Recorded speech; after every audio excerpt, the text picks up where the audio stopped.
बोलिए सुमतिनाथ भगवान की, चिंतामणि पार्श्वनाथ भगवान की, वर्तमान शासन नायक भगवान महावीर स्वामी की, समस्त संस्कृति संवर्धक आचार्य देव विद्यासागर जी महाराज की, परम पूज्य प्रमाणिक संत महामना मुनिराज प्रमाण सागर जी महाराज की, परम पूज्य अरह सागर जी महाराज की। भव्यजनों, आज पुनः हम एकत्रित हैं पटना नगर के मीठापुर अवस्थित जनाला के परिसर में परम पूज्य आचार्य भगवान विद्यासागर जी महाराज के परम प्रभाव शिष्य महामना मुनिराज प्रमाण सागर जी अरह सागर जी के सानिध्य में, और हम गुरुदेव से अपनी शंकाओं के समाधान करने के लिए उत्सुक हैं। साथ ही आप सब के साथ साथ वे सारे लोग जो पारस चैनल के माध्यम से एवं प्रमाणिक ऐप के माध्यम से सुदूर अवस्थित होकर के अपनी शंकाओं के समाधान प्राप्त कर अपने जीवन को धन्य कर रहे हैं, वे सब भी प्रतीक्षा कर रहे हैं। आप सबका, उन सब का मैं बारंबार वंदन करता हुआ आप सबको गुरुदेव के चरणों से जोड़ूं। उसके पूर्व आज भगवान सुमतिनाथ के जन्म, ज्ञान और मोक्ष कल्याण के अवसर पर आप सबके सुस्वास्थ्य एवं सुसमृद्धि की भावना भाता हुआ आप सबको गुरुदेव बोलूंगा आप सबको गुरुदेव के चरणों से जोड़ने जा रहा हूं। मैं चाहता हूं कि हम गुरुदेव के चरणों से जुड़ें, उसके पूर्व गुरुदेव के आशीष का सुलाभ हमें प्राप्त हो। अतः मेरे साथ उच्चारें, नमोस्तु महर्षि, नमोस्तु महर्षि, नमोस्तु महर्षि। सत्य और संस्कृति का सजा भव्य वितान, कदम मिलाकर वह चले धर्म और विज्ञान, गुणायतन आत्म विकास का दिव्य सदन। भव्यजनों, परम पूज्य गुरुदेव गुणायतन प्रणेता के नाम से जाने जाते हैं। इनकी परिकल्पना आप सबके सदाशय से संपूर्ण हो रही है, आप सबकी उदारता से पूर्त होने वाली है, और कुछ ही माह शेष हैं जबकि गुणायतन लोकार्पित होगा। और कारण बन रहे आप जैसे बहुत सारे महान उदार मना व्यक्तित्व। आज भी यहाँ स्थित एक महिला ने अपने आप को गुणायतन संबद्ध करके जीवन को धन्य किया है। उसकी भक्ति देख करके मैं बहुत हद पर रह गया। वो हैं श्रीमती सुषमा अजय गुप्ता, जो यहाँ के पटना के हैं। यदि स्थान में हो, सभा में हो तो खड़े हो सके आशीर्वाद प्राप्त करने गुरुदेव का। मैं उनका बारंबार अभिनंदन करता हूँ और आप सबसे भी अपेक्षा करता हूँ कि आप सब गुणायतन से जुड़ें, अपनों को जोड़ें, अपने जीवन को जोड़ें, अपने जीवन को धन्य करें। आज परम पूज्य गुरुदेव के मंगल प्रवचन जबकि सुबह 8:30 बजे प्रारंभ हुए, उस समय सिक्किम प्रदेश के राज्यपाल गंगा प्रसाद जी, उन्होंने गुरुदेव की वाणी सुनी। गंगा प्रसाद जी ने वाणी सुनी और परम पूज्य गुरुदेव की वाणी के माध्यम से जो 4 सोच बताई गई, उनमें व्यवहारिक सोच के अंतर्गत परम पूज्य गुरुदेव ने जब कहा अच्छा दिखूं, अच्छा पाऊं, अच्छा करूं, अच्छा बनूं, इन बात में जब गुरुदेव ने प्रवचन किए तो सारी सभा सुनकर के अपने जीवन को उत्सुक करने की तैयार तत्पर हो गई। आज इसी कार्यक्रम के अंतर्गत प्रवचन के उपरांत आहारचर्या, और आहारचर्या के बाद इस नगर में, इस मीठापुर नगर में नव निर्माण होने जा रहा है, जिसका शिलान्यास हुआ। मंदिर जी का शिलान्यास बड़ी भव्यता के साथ शिलान्यास संपन्न हुआ। पाषाण का मंदिर बनने का शिलान्यास गुरुदेव की सुसानिध्य में आज हुआ, और बहुत शीघ्र वह मंदिर बनेगा। और पुनः गुरु जी तुम्हारे गांव में, तुम्हारे नगर में पधारने कोई आश्चर्य की बात ना होगी। आइए हम जुड़े गुरुदेव के चरणों से। मैं पहले प्रश्न के लिए आमंत्रित कर रहा हूं। अच्छा, हमारे बीच में आज जिनवाणी चैनल के डायरेक्टर, वाइस प्रेसिडेंट श्रीमान अनूप जी मिश्रा साहब यहाँ उपस्थित हैं। अनूप जी मिश्रा साहब आए, गुरुदेव चरणों की अभिवंदना करें, आशीर्वाद प्राप्त करें। उनका, अनूप जी मिश्रा साहब, उनका सम्मान करने के लिए यहाँ की कमेटी के पदाधिकारी श्रीमान विजय कुमार जी अपनी पदाधिकारी के साथ आ जाएं और अनूप कुमार जी मिश्रा का सम्मान करके नीचे आ जाओ, नीचे से करो। इनके भावों को बढ़ाएं, इनके भावों में ऐसी भक्ति की भावना वृद्धिमगत हो, इस भावना से इनके सम्मान करें। आप तलियां लगातार बजते रहें। अनूप जी मिश्रा जो अनन्य मुनि भक्त हैं, जिनवाणी चैनल के वाइस प्रेसिडेंट भी हैं। आइए आपकी तालियां बजती रहें। विजय कुमार जी आए, श्रीमान जल्दी शिक्षा कीजिए। और पहले प्रश्न के लिए तैयार उपस्थित हों श्रीमान तुषार जी कासलीवाल मीठापुर। तुषार जी कासलीवाल उपस्थित प्रश्न लेकर के तैयार रहें। श्रीमान अनूप जी अजमेरा पटना, जिन्होंने लगातार गुरुदेव की पदयात्रा करा करके अपने जीवन को धन्य किया है। गुरुदेव के बहुत निकट हो गए हैं अनूप जी मिश्रा साहब, बड़ी सेवा की है, पूरे रास्ते पद पर चलते हुए इन्होंने सेवाएं की हैं, ऐसे ही तैयार रहेंगे। हे महाराष्ट्री, नमोस्तु नमोस्तु नमोस्तु। मेरी शंका यह है कि किसी गरीब आदमी को दान देने में और मंदिर जी में डाक लेने में, दोनों में ज़्यादा पुण्य किसे मिलेगा और हमें ज़्यादा किसे बढ़ावा देना चाहिए? देखिए, सवाल अक्सर आता है। मैं एक सवाल करता हूँ, दान हम क्यों करते हैं? किसी की भलाई के लिए। किसी की भलाई के लिए। तो किसी की भलाई किस में होती है? बोलो। खुश रहने में, उसको खुशी मिले। अब हमने किसी को भूखे को रोटी खिलाया, कितनी देर की खुशी मिली? थोड़े देर की। किसी के लिए हमने रोजगार दे दिया, कितने दिन की खुशी मिली? कुछ दिनों की। किसी मरते को बचा लिया, कितने दिन के लिए हमने उसे खुशी दी? कुछ दिनों के लिए। पर हमने किसी को सच्चा राह दिखा दिया, हमारे किसी प्रयास से किसी को सम्यक दर्शन हो गया, कितने दिन की खुशी मिलेगी? जिंदगी भर की। हाँ, जिंदगी भर की। जन्म जन्म की। समझ गए? भाव भाव का दुख हटेगा। अब बताओ, क्या फैसला करोगे? मंदिर जी में डाक लेने के लिए। हाँ, लेकिन ऐसा बनिया मत बनना। तुमने कह दिया, महाराज ने तो कहा कि मंदिर के दान से, गरीब के दान से ज़्यादा बड़ा पुण्य मंदिर के दान में है। बेशक है, लेकिन इसका अर्थ ये नहीं कि तुम मंदिर में ही दान दो, गरीब को दान मत दो। मंदिर में दान देना धर्म है और गरीब को दान देना मानवीय संवेदना। धर्म का कार्य धर्म के भाव से करो, पर मानवीय संवेदना से जुड़े हुए कर्तव्यों को केवल मानवता को लक्ष्य रखकर करो। समझ गए? जी महाराज। और जब हम मानवता को ध्यान में रखकर करते हैं तो वह भी हमारा कर्तव्य है। पर हम किसी को दान देकर जिंदगी भर के लिए उसे दान का पात्र न बनाएं। हम किसी व्यक्ति को ऐसी दृष्टि दें कि वो खुद औरों को दान देने में समर्थ हो जाए। समझ गए? हाँ महाराज। इसलिए दोनों बातों को ध्यान में रखकर चलना चाहिए। नमोस्तु महाराज। आइए श्रीमान अनूप जी अजमेर साहब पटना से तैयार हैं। श्रीमान ईश्वर नारायण जी विभाजी लोहानीपुर पटना। नमोस्तु गुरुदेव, नमोस्तु नमोस्तु नमोस्तु। मेरा प्रश्न ये है कि हम लोग मंदिर में, कई जगह मंदिरों में एक ही बार अभिषेक होता है, उससे कुछ लोग वंचित हो जाते हैं, उसका क्या समाधान है? मैं आपसे पूछता हूँ, आपको जब ट्रेन पकड़ना होता है तो अपनी मर्जी से जाते हैं? नहीं, तो जो टाइम होता है उसी से। टाइम। प्लेन पकड़नी होती है तो? टाइम से। पिक्चर जानी होते तो? भगवान के पास जाने का कोई टाइम नहीं। ये कहाँ का रिवाज? जब समय मिले तब जाएं। मैं आपसे कहता हूं, अगर सामूहिक, जिस मंदिर में सामूहिक अभिषेक होता है ना, वहां अभिषेक नहीं, अभिषेक महोत्सव होता है। सब लोग समूह में आकर के करते हैं। इसलिए सामूहिक अभिषेक को प्रमुखता देनी चाहिए। अब कुछ व्यवहारिक कठिनाइयां हैं। कठिनाइयां ये है जो लोगों से चर्चाओं में उभर कर आई। कई लोग हैं जिन्हें सुबह मॉर्निंग वॉक पर जाना जरूरी है, डॉक्टरों की हिदायत है। कई लोग ऐसे हैं जिनकी हाजत जल्दी नहीं होती, उसमें टाइम लगता है।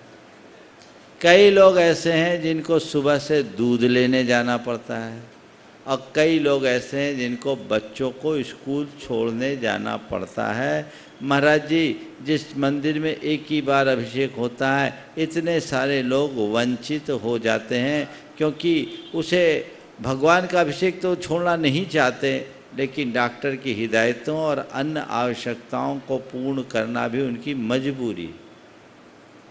तो इसका एक सॉल्यूशन मैंने लोगों को दिया। एक मंदिर में यदि 3 वेदी है, तीनों वेदियों में एक एक बार अभिषेक का 3 समय निर्धारित कर लो,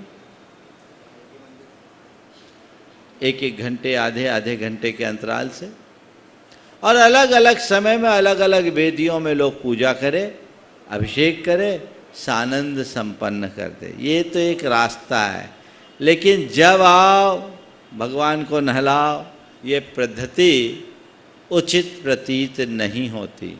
कई कई मंदिरों में तो दिन के 11-12 बजे तक लोग अभिषेक करते रहते हैं, ये अतिरेक है। उत्तम ये है कि एक ही बार एक ही वेदी है। अब आपका सवाल, एक ही वेदी है तो क्या करें? तो व्यक्ति को सामूहिक अभिषेक करने का अभ्यास करना चाहिए, और कहीं एक ही वेदी है और अभिषेक करने वाले ज़्यादा हैं तो वहाँ पर भी एक वेदी में 2 या 3 समय सुनिश्चित किया जा सकता है। प्रथम अभिषेक इतने बजे, द्वितीय अभिषेक इतने बजे, या तृतीय अभिषेक इतने बजे। जो शेड्यूल तय हो उसमें ही अभिषेक करें। इससे सब लाभान्वित होंगे, कोई वंचित नहीं होगा और अव्यवस्था भी नहीं होगी। बार बार अभिषेक होना भी ठीक नहीं, और लोगों का अभिषेक से वंचित होना भी ठीक नहीं।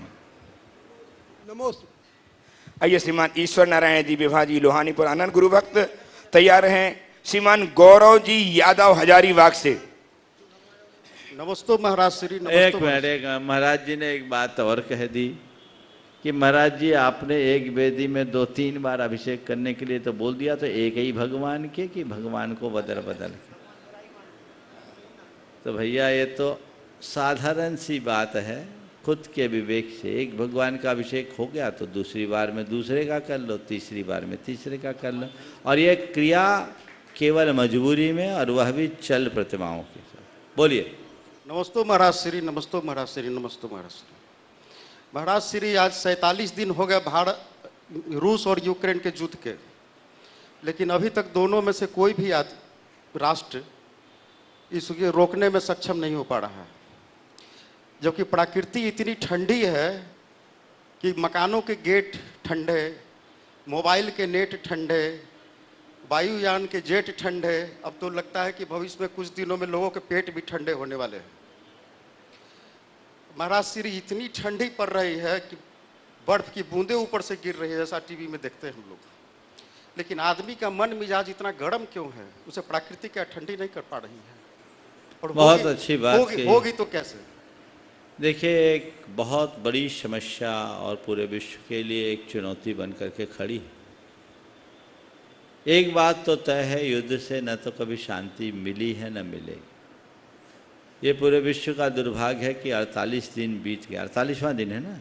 47 दिन बीत गए। ये हिंसा, नरसंहार जारी है, युद्ध जारी है। इससे हासिल भी कुछ नहीं होने वाला। आपने कहा प्रकृति वहाँ की ठंडी है, दिमाग ठंडा हो तब तो।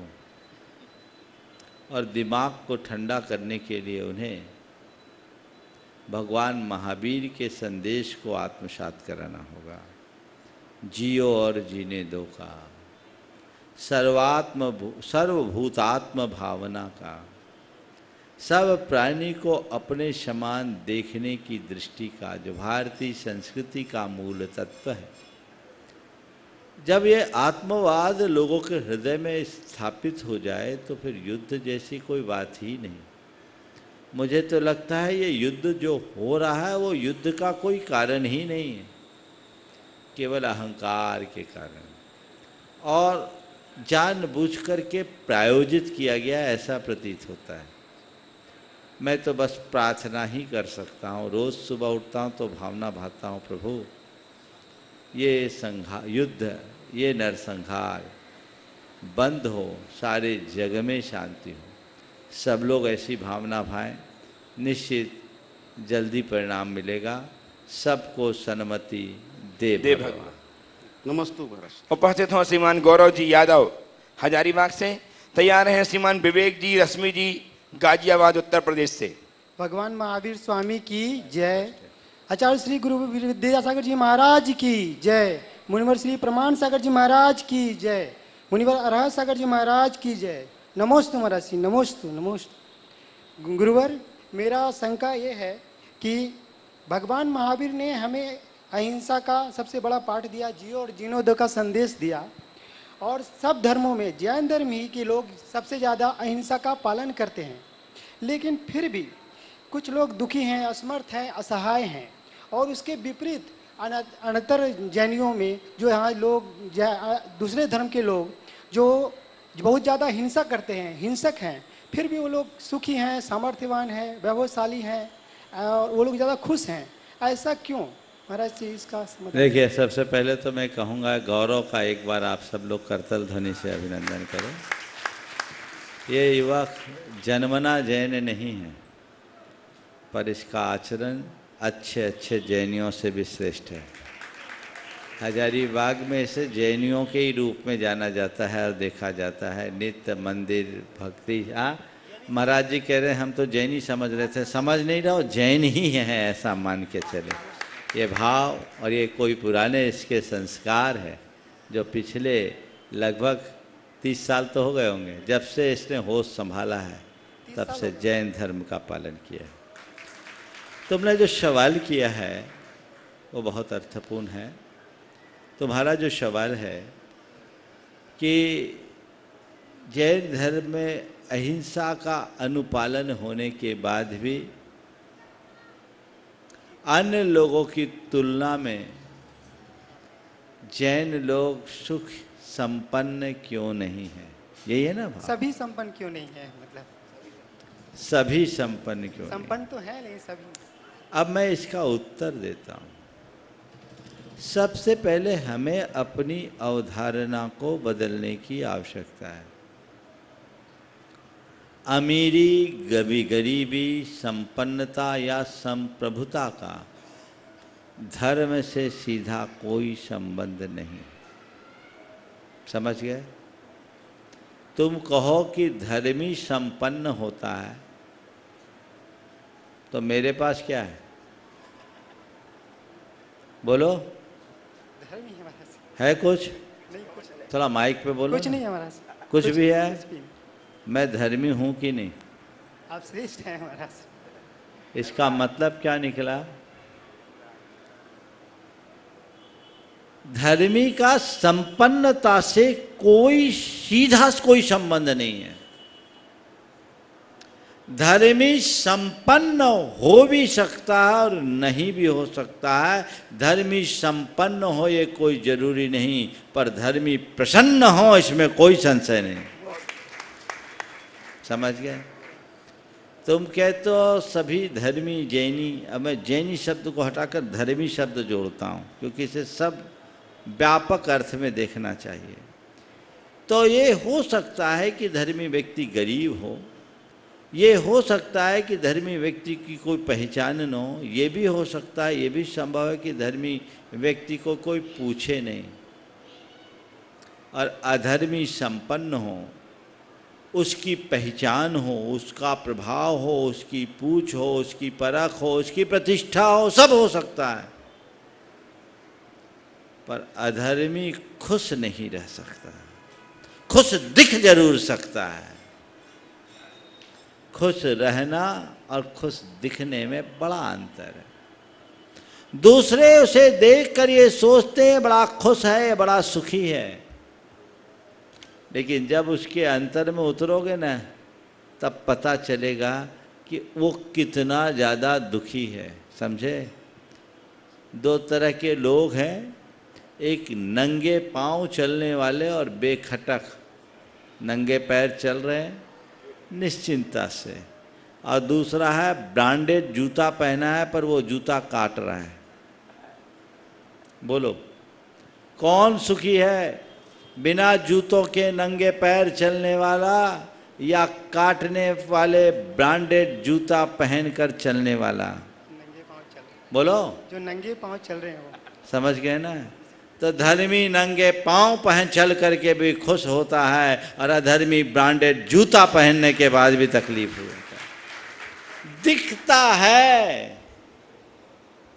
कि ये तो बड़ा संपन्न है, थोड़ा उनके अंदर उतर के देखोगे ना तो वो अपना राज खोलेंगे। अगर अपने हृदय के पट खोलेंगे तो तुम्हें लगेगा मैं इनसे अच्छा हूँ। ये जितने ऐसे लोग हैं ना 24 घंटे भय और शंका के साये में जीते, हर पल इनके आंखों के सामने भय झूलता रहता है, कहीं कुछ हो ना जाए, कहीं कुछ हो ना जाए, कहीं कुछ हो ना जाए, है ना। तो ये चीज़ें हैं, ये ऊपर का सुख दिखता है, कोई ज़रूरी नहीं कि ऊपर से सुखी दिखने वाला व्यक्ति भीतर से भी सुखी हो। इसलिए सुखी होना चाहते हो तो धर्म का आलम्बन लो, और धर्म तुम्हें भीतर से सुखी बनाता है, बाहर से नहीं। बाहर से हम बने तो न बने तो भीतर से सुखी बनने की कोशिश करें। उपस्थित हों श्रीमान विवेक जी, रश्मि जी जैन गाजियाबाद उत्तर प्रदेश से। तैयार हैं श्रीमती पूनम जी जैन रारा पटना।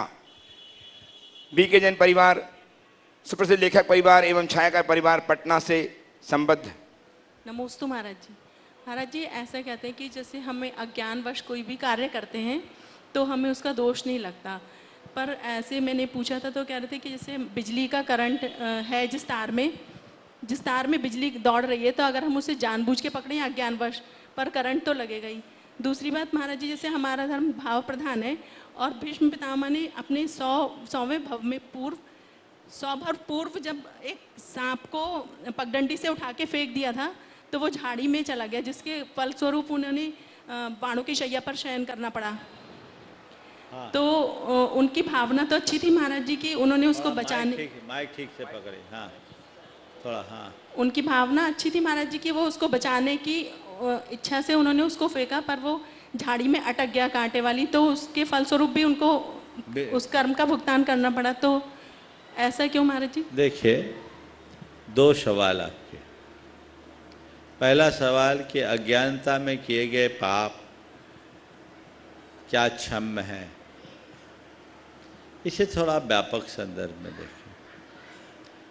जानबूझकर किए गए पाप वो बड़ा पाप माना जाता है।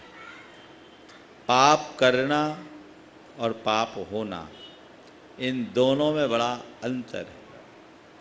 कोई यदि इरादतन पाप कर रहा है तो पापी है, महान पाप का बंधक है। और किसी से अनचाहे में पाप हो गया तो उसे उतना पाप नहीं होगा, उसे जो पाप होगा वह केवल उसके उस कृत्य का होगा, भाव का नहीं, अल्प पाप लगेगा।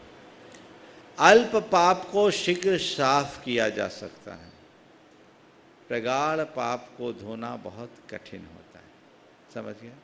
तो अल्प पाप की शुद्धि का प्रयत्न करना चाहिए, ये दोनों में अंतर है। आपने उदाहरण दिया बिजली के तार को छूने का, है ना? तो बिजली की नंगी तार को कोई भी छुएगा, करंट तो लगेगा ही लगेगा, इसमें कोई संशय नहीं है। लेकिन कोई दास्ताना पहन करके छुएगा तो करंट से बच जाएगा, ये भी हमें ध्यान रख करके चलना चाहिए। तो ये उदाहरण बिजली के तार का एक भौतिक उदाहरण है, और पाप पुण्य का जो संबंध है ये एक भावनात्मक संबंध है, हमारे भावों से संबद्ध है। भाव से ही पाप आता है, भावों से ही पुण्य आता है। तो हम किस तरीके से करते हैं? भारतीय दंड विधान संहिता के अनुसार अगर कोई व्यक्ति किसी की इरादतन हत्या करता है तो उस पर अलग अभियोग लगता है, और गैर इरादतन किसी से हत्या हो जाए तो उस पर अलग अभियोग होता है ना। तो यही परमार्थ में भी है। आपने भीष्म पितामह के जीवन की बात की कि सांप को बचाने के भाव से उन्होंने लाठी में उछेला और वो कटीली झाड़ी में चले गए। फिर उन्हें सरसैया पर क्यों लेटना पड़ा। हमेशा दया में भी विवेक चाहिए। हम दया तो कर रहे हैं, सांप को बचाने का भाव तो उनका अच्छा था, पर उस समय थोड़ा विवेक रखते, इस तरफ करने की जगह दूसरी तरफ कर देते। तो सांप को जो कांटा लगा उसमें निमित्त कौन बना? भीष्म पितामह। तो वो जो सरसैया पर लेटे वो अपने उस अविवेकपूर्ण कृत्य के कारण लेटे। समझ गए? जी महाराज। तो इसलिए वे दोषी थे। और जैन धर्म में तो हिंसा का सबसे बड़ा कारण प्रमाद बताया है। आप तो शास्त्र पढ़ी हैं, क्या इस कृत्य को प्रमाद मूलक कृत्य नहीं मानेंगे? जी महाराज। तो जब प्रमाद प्रेरित कृत्य है तो हिंसा हुई कि नहीं हुई? हो गए महाराज। हिंसा हुई तो पाप लगा कि नहीं लगा? जी महाराज। पाप लगा ना? जी। और पाप लगा तो भोगना पड़ेगा कि नहीं? तो बोलो, उन्हें सरसैया पर चढ़ना पड़ा वो किसी की वजह से कि खुद के कारण? खुद के कारण महाराज। बस समझ लो। नमोस्तु महाराज। उपस्थित हों श्रीमती पूनम जैन रारा एवं तैयार हैं श्रीमान BK जैन, सुप्रसिद्ध लेखक एवं छायाकार, पटना। नहीं है क्या? उपस्थित हों, नहीं है, दोनों नहीं है, दोनों श्रीमान पदमचंद जी मीना जी जैन, चूनावाला परिवार, ट्रस्टी गुणायतन, कोटा। उपस्थित हों और तैयार हैं श्रीमान प्रेमचंद जी प्रेमी साहब, श्रम शिक्षक गुणायतन एवं दयोदय महासंघ के अध्यक्ष, कटनी। ये तैयार रहेंगे। पहले पदम जी, दो पदम जी को।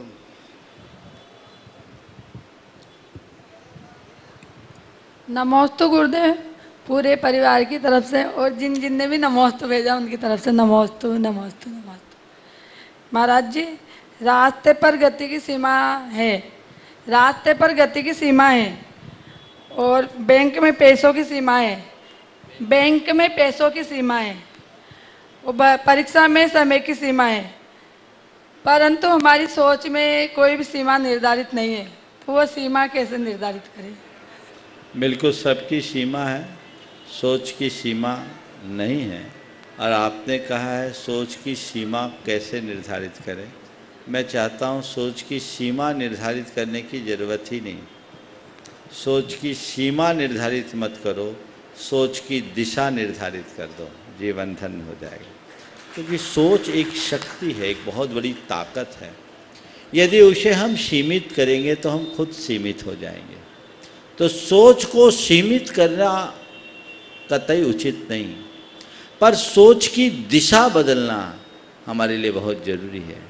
अगर हमारी सोच नकारात्मक दिशा की ओर जा रही है तो ये समझना ये हमारा अधःपतन कराएगी, और सोच को हम सकारात्मक दिशा की ओर लेकर के चलते हैं तो हमारे जीवन का उत्थान कराएगी। तो हमें ये देखना है, ये परखना है कि मेरी सोच की दिशा कैसी है। यदि सही होगी निश्चित सही परिणाम आएगा। उपस्थित हों गुणायतन श्रोमणी संरक्षक श्रीमान प्रेमचंद जी प्रेमी, देवोदय महासंघ के अध्यक्ष, कटनी से। और तैयार हैं सुश्राविका श्रीमती चंद्रिका जी पाटनी, मंत्री गुणायतन, ट्रस्टी, अपने सभी सहयोगियों के साथ। नहीं, अच्छा, हाँ बोलिए। मुनिद्वय के चरणों में त्रिवार नमोस्तु। मुनिश्री कटनी जैन समाज से और बहुरी वन तीर्थ क्षेत्र कमेटी पूरी आपके चरणों में सत सत नमन करती है, आशीर्वाद दीजिए। गुरुदेव, सवाल ये है कि जब कोई व्यक्ति कई संस्थाओं से जुड़ जाता है तो संस्थाओं का काम प्रभावित होता है। ऐसे में तो ऐसे में उस व्यक्ति को कैसे निर्वहन करना चाहिए कि वो संस्थाओं का काम कर सके, अच्छे तरीके से मार्गदर्शन दे। देखिए, पहले तो मैं चाहूँगा प्रेमी जी और उनके साथ पूरी टीम का जोरदार अभिनंदन कर लें। ये एक डायनामिक प्रतिभा की धनी हैं, बहुमुखी प्रतिभा और डायनामिक पर्सनालिटी, और इनके ऊपर बहुत सारी संस्थाओं का दायित्व है। शायद इसीलिए सवाल आपने पूछा होगा। मेरा कहना तो यही है कि व्यक्ति की योग्यता, क्षमता और छवि को देख करके ही उस पर कोई दायित्व सौंपा जाता है। और यदि किसी व्यक्ति को अनेक संस्थाओं में दायित्व दिया जाता है तो उसे ये सोचना चाहिए कि जरूर ये मेरी योग्यता को देख करके ही दिया जा रहा है और ये मेरे प्रति होने वाला समाज का विश्वास है। और यदि वो दायित्व मिला है तो उसे चाहिए कि अपनी सर्वोच्च प्राथमिकता अपने कर्तव्यों की पूर्णता में दे, अपने दायित्व को निभाने के लिए दे। एक आदमी यदि 10 व्यापार कर सकता है तो वो आदमी 4 संस्था क्यों नहीं चला सकता। एक सज्जन मेरे पास थे, बहुत बड़े कारोबारी। उनके कंधों पर मैंने एक दायित्व सौंपने की बात सोची तो उनकी अनुपस्थिति में चर्चा हो रही थी। एक सज्जन ने कहा, महाराज जी वो बहुत व्यस्त हैं। तो उनके बाजू में दूसरे व्यक्ति ने कहा, महाराज जी मेरा मानना तो यह है कि जो व्यक्ति जितना व्यस्त होता है वही काम कर पाता है। वो काम करेंगे क्योंकि वो व्यस्त हैं और उन्होंने साबित किया है कि कितना काम किया जा सकता है। वो अकेला आदमी जिनकी 2000 करोड़ की कंपनी और देश के कई ठिकानों पर अपना कारोबार और ऑफिस चला रहे। मुझे बात समझ में आ गई। हमने कहा जो अपना व्यापार अच्छे से चला पा रहा है वही समाज को आगे बढ़ा पाएगा, उसके ही कंधों पर दायित्व सौंपना चाहिए। और मैंने सौंपा। उस व्यक्ति ने अपने आप को साबित भी कर दिया और काम कर रहा है। आप भी उसमें एक उदाहरण हो। तो जिन्हें भी दायित्व सौंपा जाए वे अपने दायित्व को निभाए, अपने पद के साथ न्याय करे, अपनी प्राथमिकताएं बदले। और यदि करने में असमर्थ महसूस करे या ऐसा लगे कि मैं नहीं कर पा रहा हूँ, तुरंत समाज को अपना दायित्व सौंप दें कि मैं इसे करने में समर्थ नहीं हूँ। किसी योग्य व्यक्ति के कंधे पर यह भार दिया जाए। पर मुझे दूसरे तरह के भी लोग दिखते हैं। 2 तरह के लोग दिखते हैं। कुछ लोग ऐसे हैं जिनको हर जगह ऊंचा आसन दिया जाता है और कुछ लोग ऐसे हैं जो हर जगह अपना स्थान बनाने की फिराक में होते हैं। जिन्हें बिठाया जाए वे योग्य हैं और जो बैठने की जुगाड़ में लगे वे सब अयोग्य हैं। जिसे बिठाने के लिए लोग लालायित हो उन्हें बिठाओ, तुम्हारी योग्यता तुम्हें स्थान देगी। और जो तिकड़म लगा के 10 जगह यहाँ भी मेरी सीट, यहाँ भी मेरी सीट, यहाँ भी मेरी सीट, वो आदमी पद का लोलुप है, का कर्तव्य निष्ठ नहीं। ऐसे व्यक्ति के कंधों पर अगर आपने जिम्मेदारी सौंपी तो आपका काम अटकेगा। और जो आदमी व्यवहार कुशल है, टीम भावना के साथ काम करता है, सकारात्मक और रचनात्मक दृष्टि लेकर के चलता है, ऐसे व्यक्ति को बुला करके स्थान दो, वो तुम्हारे काम को नए अंजाम तक पहुंचा पाएगा। अब मैं तो अक्सर कहता हूँ, अच्छा कार्यकर्ता वो नहीं जो 10 का काम करे, अच्छा कार्यकर्ता वो है जो 1000 से काम ले। पुनः दोहरा रहा हूँ, अच्छा कार्यकर्ता वो नहीं जो 10 का काम करे, अच्छा कार्यकर्ता वो है जो 1000 से काम ले। समझ गए? समझ में आई बात कि नहीं आई? थोड़ा जोर से तो बजा। तो बस वही मैनेजमेंट होना चाहिए और वैसा मैनेजमेंट जो करते हैं वो उनके जीवन की दिशा दशा अलग होती है। हाँ। नमस्ते। उपस्थित हैं श्रीमती चंद्रकला जी पाटनी साहब का रांची ट्रस्टी गुणायतन, मंत्री गुणायतन। तैयार हैं श्रीमान प्रमोद जी कक्का जी कटनी वाले। उधर से ही कर लेते तो एक ही जगह कैमरा रहता है। चलो ठीक है, आप बोल लो। हाँ मेरी तरफ से और दोनों मुनि, मेरी तरफ से और रांची वालों की तरफ से दोनों मुनिराजों के चरणों में नमोस्तु। महाराज श्री गजरत क्या है और गजरत का महत्व क्या है और क्या चौथे काल में भी होता था? देखिए, गजरथ शब्दों से ही स्पष्ट होता है। जिस रथ को गज खींचे उसका नाम गजरथ। गजरथ की परंपरा वर्तमान में बुंदेलखंड में अधिक है। हालांकि बुंदेलखंड से बाहर भी गजरथ के चलने के उल्लेख मिले, पर बुंदेलखंड में ये परंपरा बहुत लंबे समय तक चलती रही। वहाँ एक परिपाटी रही और बड़ी आदर्श परिपाटी रही। वहाँ श्रद्धालु जन अपने द्रव्य से पूरे मंदिर का निर्माण कराते और मंदिर का निर्माण कराकर प्रतिष्ठा करके गजरथ करते। जो पहली बार गजरथ करते, समाज में उन्हें सिंघई की उपाधि दी जाती। जो दूसरी बार करते उनको सवाई सिंघई की, जो तीसरी बार करते उनको देवड़िया, और चौथी बार करे उनको चौधरी, और पांचवी बार करे उन्हें श्रीमंत सेठ की पदवी से नवाजा जाता था। आप कभी बुंदेलखंड के लोग आए, उनके साथ सिंघई, सवाई सिंघई, देवड़िया, चौधरी या सेठ लगे ना, तो समझना ये उनके वंशज हैं जिन्होंने 4-4, 5-5 बार मंदिर बनाकर उसकी प्रतिष्ठा कराई। ये परिपाटी थी। गज को मंगल का, लाभ का सूचक माना जाता है।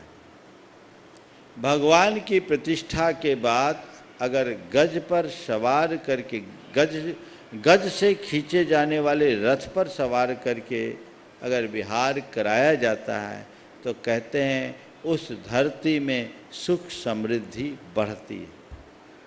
हम लोग ये जानते हैं कि जब भगवान का जन्म कल्याणक होता है तो इंद्र भी ऐरावत पर सवार होकर भगवान को ले जाता है। गज का प्रतीक है।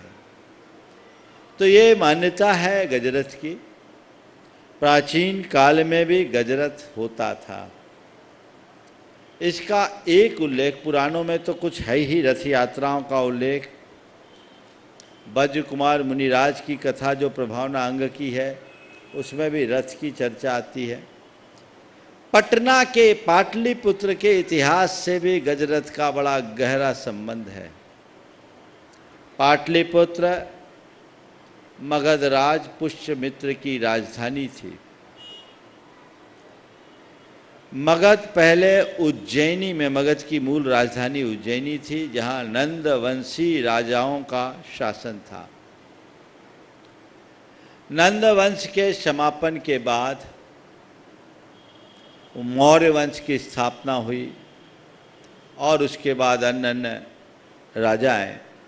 उनमें से पुष्यमित्र नाम का राजा, जिसके काल में मगध की राजधानी पाटलिपुत्र को बना दिया गया था, उसके काल की बात है। नंद वंश का 9वां नंद जो था, उसने कलिंग पर चढ़ाई करके वहाँ से भगवान ऋषभ देव की एक प्रतिमा, जिसे कलिंग जिन के नाम से जाना जाता था, उठा करके अपने मगध में स्थापित कर ली थी। लगभग 200 वर्षों तक कलिंग के लोग इस गुलामी के शिकार बने रहे। उनके मूल आराध्य को, ओम नीचे बैठाइए, उनके मूल आराध्य को, ओम बैठिए यथास्थान, उनके मूल आराध्य को मागध लोग हर करके ले गए। इसकी बड़ी पीड़ा थी। पर मगध वंशी बड़े प्रतापी थे, वे जैन धर्मावलंबी थे। भगवान ऋषभ देव की प्रतिमा ले गए, पूजा अर्चा करते थे। इसलिए कोई राजा उनसे लोहा लेने को तैयार सक्षम नहीं था। पर ईसा पूर्व लगभग 2री शताब्दी में कलिंग में एक महाप्रतापी राजा हुआ, जिसे कलिंग चक्रवर्ती की उपाधि दी गई। सम्राट एल खारवेल उसे जब मालूम पड़ा कि हमारी धरोहर को मागध ले गए, तो उसने पाटलिपुत्र में ससैन्य आक्रमण किया और राजा पुष्यमित्र को बंदी बनाया। यहाँ से भगवान को, आदिनाथ भगवान जो कलिंग जिन थे, उनसे छुड़ाकर गजरथ पर बिठालकर कलिंग में ले गया। ये ऐसा उल्लेख मिलता है, ये गजरथ का पुराना उल्लेख। यहाँ से भुवनेश्वर कितना दूर है? पटना से 600-700 किलोमीटर तो होगा, हाँ 500। और ये उल्लेख आज भी उड़ीसा के भुवनेश्वर में जो कुमारी पर्वत है, खंडगिरी उदयगिरी में, कुमारी पर्वत पर 84 पंक्तिय शिलालेख है, जो जैन इतिहास का एक बहुत पुष्ट प्रमाण प्रस्तुत करता है। नमो अरहंतानम नमो सब्ब सिद्धानम से प्रारंभ इस अभिलेख में इस बात का पूरा उल्लेख है। और वहाँ उसने, खारवेल ने एक महान उत्सव संपन्न किया था। 200 योजन के साधुओं को उन्होंने बुलाकर एक बहुत बड़ा सम्मेलन किया था। महान प्रतापी राजा था। तो ये गजरथ का संदर्भ पाटलिपुत्र से भी जुड़ा हुआ है, ऐसा समझना चाहिए। वर्तमान में गजरथ अब लगभग बंद से हो गए, क्योंकि अब हाथियों के लिए लोग बहुत ज़्यादा, एक तो उतने प्रशिक्षित हाथी मिलते नहीं, और उनको प्रशिक्षण देने में उन्हें लोग बहुत कष्ट भी देने लगे हैं। इसलिए अब गजरथ लगभग बंद से ही हैं। कुंडलपुर में गजरथ चला था कि नहीं चला ना? आप गुरुदेव कहते हैं बस गज की आकृति बनाकर गजरथ बना लो और अपना मनोभाव पूरा कर लो, यही ज़्यादा उपयुक्त है। और इसी में जिन शासन की प्रभावना। उपस्थित हों श्रीमान प्रमोद जी कक्का जी, प्रमोद जी चूना वाले, मुकेश जी मोदी, अनिल जी जैन कटनी से तैयार हैं एक प्रश्न करने। और तैयार हैं श्रीमान रमेश जी गुप्ता पटना से, साथ में विकास जी, सोनिया जी अग्रवाल तैयार रहेंगे। रमेश जी गुप्ता साहब। गुरुदेव के चरणों में शास्त्री परिवार का अनंत कोटि नमोस्तु। गुरुदेव, आपकी कृपा से और आपका जो मार्ग निर्देशन हमें बिलहरी में मिला, तीर्थ निर्माण तो वहीं से शुरू हो गया। और उस तीर्थ निर्माण की प्रेरणा जो आपने दी, उससे बिलहरी हमारा आपके चरण सानिध्य में पूरा हुआ। कटनी तीर्थ की भूमिका में मुझे प्रवेश मिला, और ये परम सौभाग्य है कि उसी पुण्य का जो उदय हुआ, उसके कारण मैं भी बहुरीबंद तीर्थ क्षेत्र से जुड़ गया। बहुत सुंदर। गुरुदेव, बहुरीबंद में एक भव्य जनालय की भावना आचार्य भगवंत की भी थी, लेकिन किसी कारण से वो व्यवस्था पूरी नहीं बन सकी। मुनिपुंगव सुधा सागर जी महाराज के पहुंचने के उपरांत पूरी कमेटी ने एक साथ समर्पण के साथ भावना भाई, और बहुरीबंद में आपका चातुर्मास हुआ है गुरुदेव।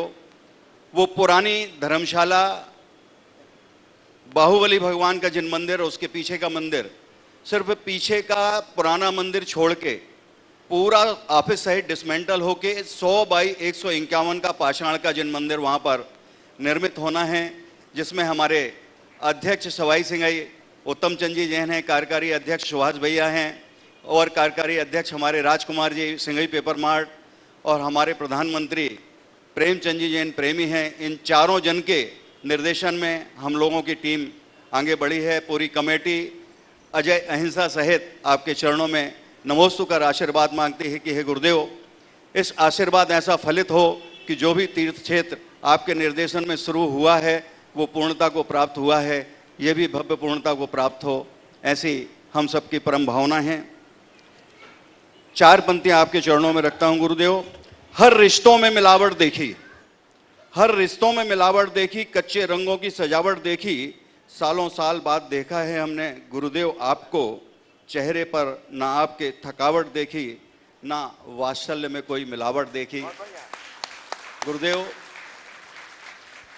आपकी जो कृपा इस परिवार के ऊपर और इस कमेटी के ऊपर है, वो ऐसी ही बनी रहे, और हम लोग तीर्थ की पूर्णता को अति शीघ्र, अभी पूरी प्लिंथ पे हम लोग ने खाली कर ली है, और 21 तारीख से उसकी भराई शुरू हो जाएगी और हम लोग 5-6 फुट 7 फुट ऊपर आ जाएंगे। ऐसी भावना के साथ आपके चरणों पे आए हैं।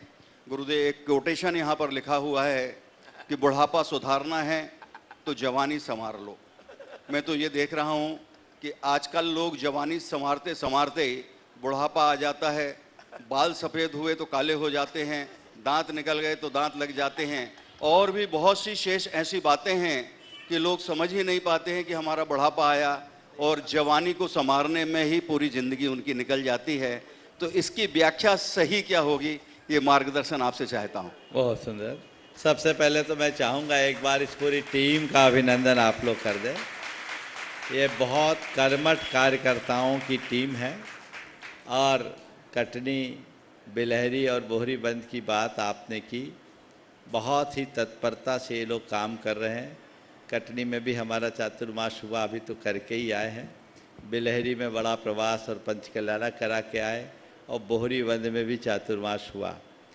पिछले वर्ष भी जब मैं था तो ये भाव मेरे सामने भी आया था, पर मैंने इसे इसलिए टाल दिया था कि गुरुदेव की खुद संभावना है, वो आएंगे तो उनके सानिध्य में ही हो तो ज़्यादा अच्छा है।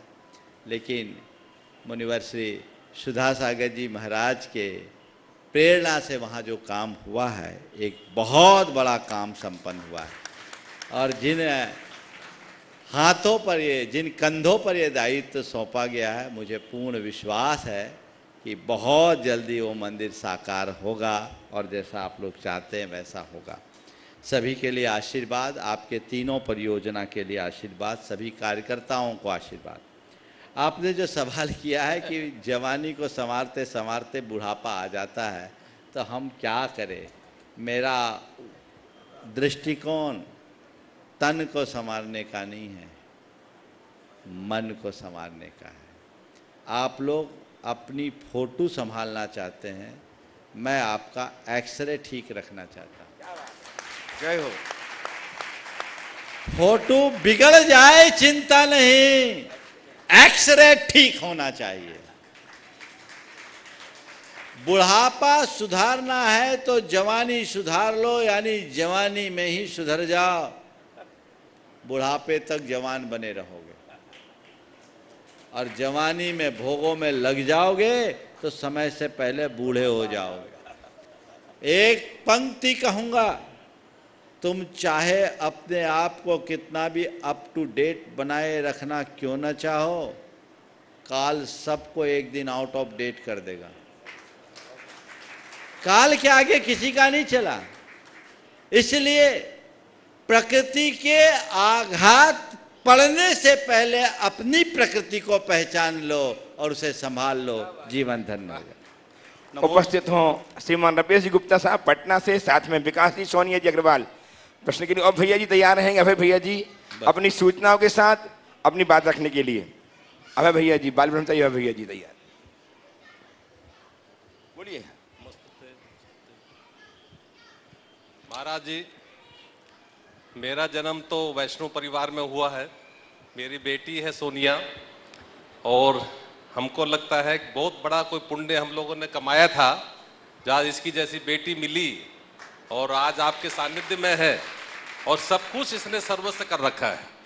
आज इस उम्र में भी ये शाम को 6 बजे बाद खाती नहीं है और सब कुछ इसने छोड़ रखा है। तो मेरा सौभाग्य है, ये हो सकता है आप ही लोगों का आशीर्वाद हो, इसलिए मैं आपको बार बार प्रणाम करता हूँ। मेरा एक छोटा सा इच्छा है पूछने का आपसे। मैं तो जन्म मेरा बहुत गरीब परिवार में हुआ था, हमारे पिताजी बहुत गरीब थे, मेरा जन्म राजस्थान में हुआ है। मैं पटना में आ गया था 15 साल की उम्र में ही, और मैं आज भगवान की दया से कृपा है तो मैं चाहता हूँ गरीबों की भी सेवा हो और गरीब भी आगे आके हर चीज़ में, धर्म में, काम में, सब में साथ रहें। तो एक क्वेश्चन है मेरा, जैन समाज में जो भी धार्मिक क्रिया होती है उसमें बोली लगती है और बोली में वही लोग आगे आते हैं जिनके पास पैसा होता है। तो मेरा बहुत अंतर्दोन से मेरी ये इच्छा है कि गरीब आदमी वो कैसे भाग लेगा उस पूजा में और कैसे आगे बढ़ेगा। मैं आपसे एक सवाल करता हूँ, आप गरीब को गरीब ही बनाए रखना चाहते हो या उसे अमीर बनाना चाहते हो? नहीं, गरीब नहीं बनाना चाहते हैं, लेकिन उसको भी मौका मिलना चाहिए। मेरी बात तो सुनो, गरीब को गरीब ही बनाए रखना चाहते हो या अमीर? अमीर। अगर अमीर बनना है तो देना सिखाइए। जो दान देता है वही अमीर बनता है, जो मांगता है वो जन्म जन्म तक गरीब बना रहता है। विचारों से गरीब मत बनो, विचारों से अमीर बनो। अगर ये व्यवस्था है बोलियों की, चूंकि आयोजन व्यय साध्य होते हैं, कोई भी कार्य करो तो उसमें पैसा तो चाहिए, कहाँ से आएगा? अब उसमें रहा सवाल गरीब का। गरीब हो सकता है किसी क्रिया में अग्रणी भूमिका न रख सके, लेकिन धर्म में नहीं पिछड़ सकता। अगर उसने भाव समर्पित कर लिया तो सब कर सकता है। मैं पूछता हूँ, भगवान का नाम लेने में कोई पैसा लगता है? नमोकार जपने में कोई पैसा लगता है? किसी ने अच्छा कार्य किया उसकी अनुमोदना करने में पैसा लगता है? वो करे और अपनी सामर्थ्य को इतना बढ़ाए कि आज गरीब है कल अमीर बन जाए। उदाहरण आप खुद हो, जन्म से अमीर थे क्या? नहीं। अगर किसी की कृपा पात्र बने होते ना तो आज भी भिखारी बने होते। आप पुरुषार्थ करके आगे बढ़ो, इसलिए यहाँ खड़े हुए हो। इसलिए हर जिसे हम आज गरीब की दृष्टि से देखते हैं, हमें चाहिए कि हम उसको ऐसा मोटिवेशन दें और ऐसा मार्ग दें कि कल वह अमीरों की पंक्ति में आके खड़ा हो जाए। समझ गए? इसलिए जो लोग ऐसा कहते हैं, मुझे थोड़ा अच्छा सा नहीं लगता। मुझे लगता है ऐसा कह के वे उसे जीवन भर गरीब बनाए रखना चाहते हैं, उसे इस बात का एहसास कराना चाहते हैं कि ये गरीब है। नहीं, उसे उस दृष्टि से देखना चाहिए, तब रास्ता खुले। ठीक है, धन्यवाद। बोले परम पूज्य मनीष श्री प्रमाण सागर जी महाराज की, बोले परम पूज्य मनीष श्री राजा सागर जी महाराज की जय जय जय। हमारा सौभाग्य हमारे करीब आया है और पंचकनक प्रतिष्ठा महामहोत्सव में युगल मुनि महाराज का सानिध्य पाया है। बंधो, आगामी 14 अप्रैल से 20 अप्रैल तक वो महामहोत्सव प्रारंभ होने जा रहा है, जिसकी भावना, जिसके लिए आतुर थे पटना दिगंबर जैन समाज के श्रावक श्राविका। कल प्रातः काल की वेला में परम पूज्य मुनिवर का यहाँ से विहार होगा और कंगना घाट, गंगा घाट के करीब जहाँ पर पंचकनक प्रतिष्ठा महामहोत्सव का कार्यक्रम होना है, वहाँ पर परम पूज्य मुनिश्री का मंगल प्रवेश होगा। उलझन आ जाए तो हम लोगों को याद कर लेंगे और काम पूरा करेंगे। मैं यही चाहता हूँ और भावना भाता हूँ और विश्वास भी रखता हूँ कि मीठापुर के लोग पटना की परंपरा की तरह शीघ्र भव्य मंदिर का निर्माण कराएंगे और उसकी भव्य प्रतिष्ठा भी संपन्न कराएंगे। समय आप सबका हो गया, यहीं पर विराम।